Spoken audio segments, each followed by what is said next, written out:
everybody, and welcome to Zara's Storybook. Today, I'm going to be reading for you Bughead and Me, written by Paul Shipton and illustrated by David Carney. Bughead and Me.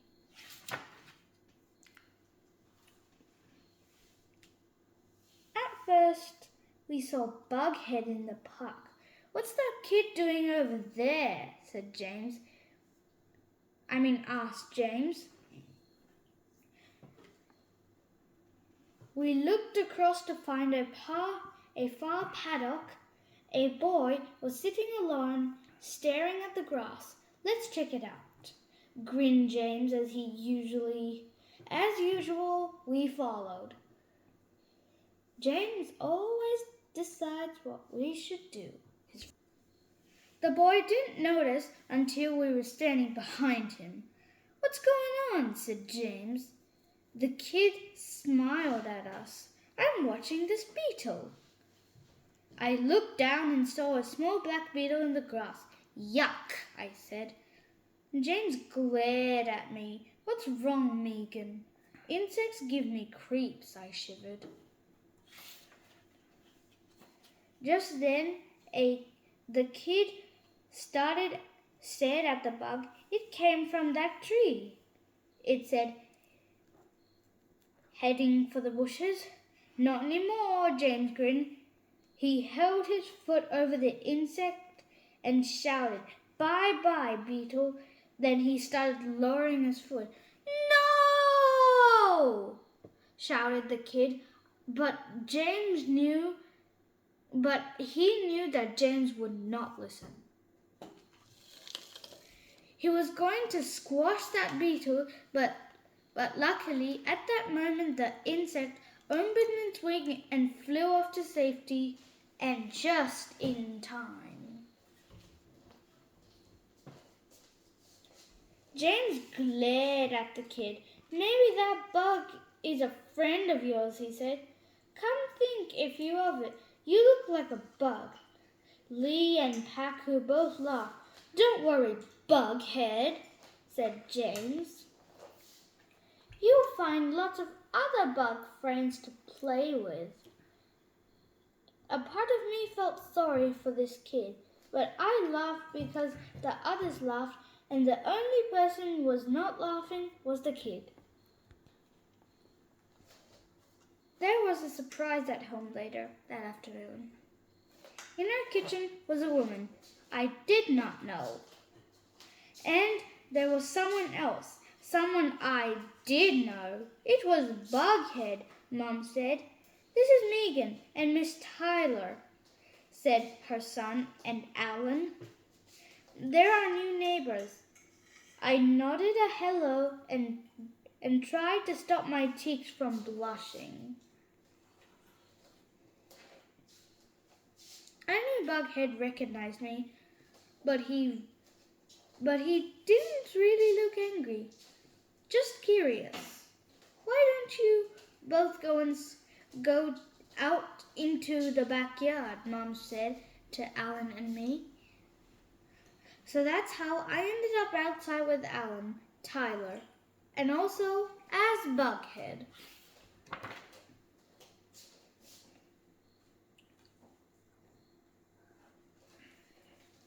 I tried to explain about what happened that day. "James isn't so bad," I said. "He just goes too far sometimes," Alan shrugged. "Most people don't like insects." "But most people don't, I'm one of them," said. "You should see me when there's a spider in the bath." Actually, spiders aren't insects. Insects have 6, said Alan, but spiders have 8 legs.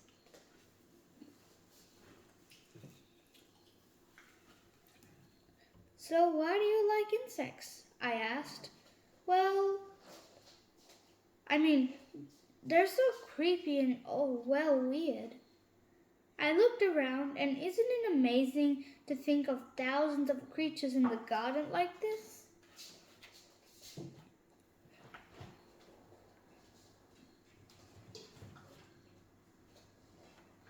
Alan pointed to a small brown pupa hanging from a plant. Just look at this. There's a caterpillar in there now, and it's turning into a butterfly. Of course I knew caterpillars turn into butterflies. I never really thought about how amazing it was changing.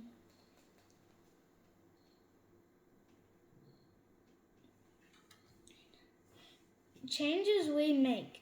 I like getting taller or getting your hair cut. Caterpillars change their whole bodies into something different. I just smiled and nodded.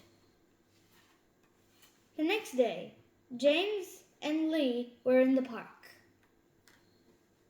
"You'd never believe this," I said. "My new neighbor is the kid we saw yesterday. Bughead," grinned Lee. "His name's Alan, okay?" I told them. "Oh no," said James. Megan turned to Bughead and said, and he smiled, a nasty smile.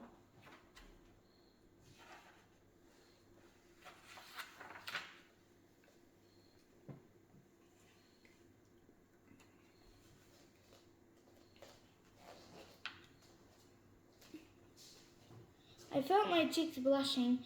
I hate people teasing me, and I knew James wouldn't stop. So that's why I was like when I found something to make fun of. So I joined in and started laughing about Alan along with them. I knew it was wrong, but I wanted James to stop teasing me. He said he likes bees, but wasps are more beautiful, I told them.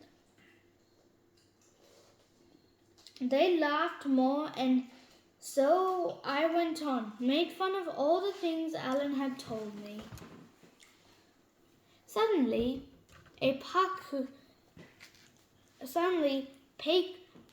Pacro ran up. "Guess who I just saw near swings?" he gasped. "Bughead? What's he doing?" asked James. "Watching bugs, of course," replied Praco. "There's an ant's nest over there, James, and a nasty look in his eye. "Let's go," he said. We marched across the park.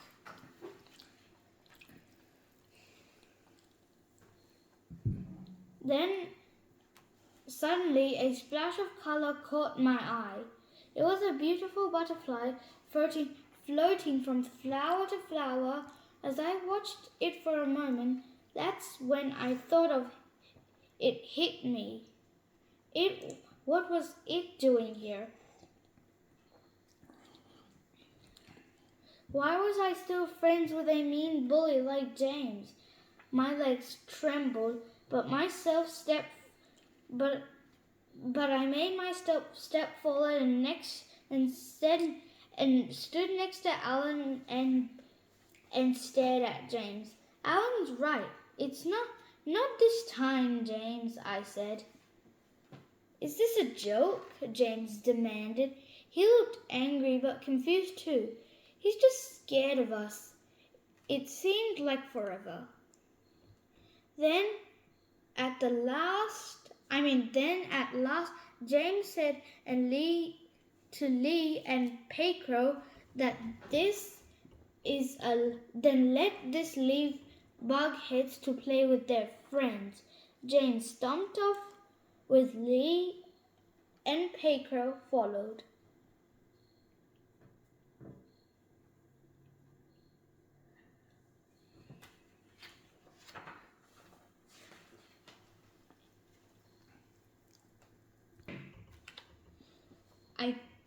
It took forever for my head to stop pounding, and Alan smiled at me.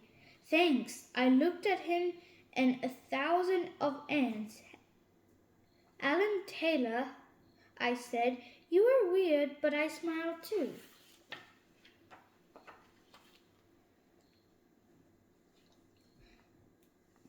Alan and I were friends after that. He liked lots of other things besides insects. Just as well, I don't still like them. My mum liked him too. One night, as we had dinner, she said, "I'm glad you and Aaron are finally friends. I didn't think you liked him at first." For some reason, I thought about caterpillars turning into butterflies. Maybe people didn't change their whole bodies, but they could change their minds, couldn't they?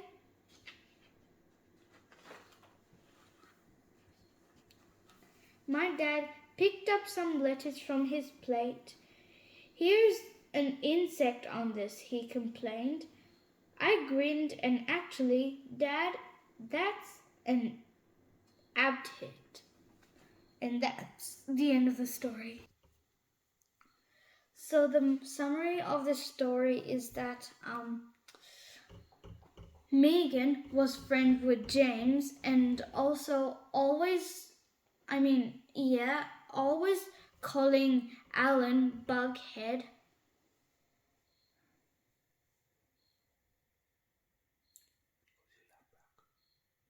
Because he loved insects very much. So that's why every day they keep teasing him. But one day,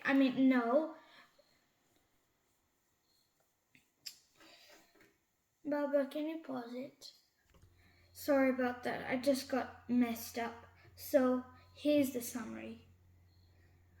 Megan was friends with James, who always kept calling Alan Bughead because he loved insects very much. And also James started being rude to Alan even more and even started teasing Megan.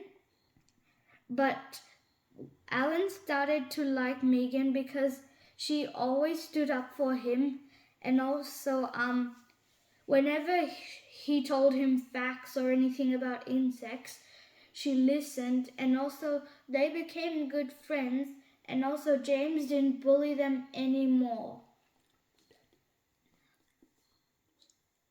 And also they learned a lot about insects.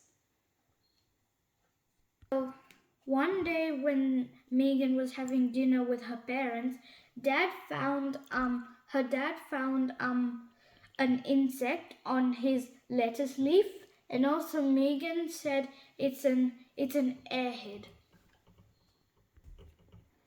So the moral of the story is that we all have to stand up and support each other even when they like different things from us. So I hope you enjoyed the story that I just read for you, and if you want to listen to more of my stories, please hit the like and subscribe button on Zara Storyblock. Bye!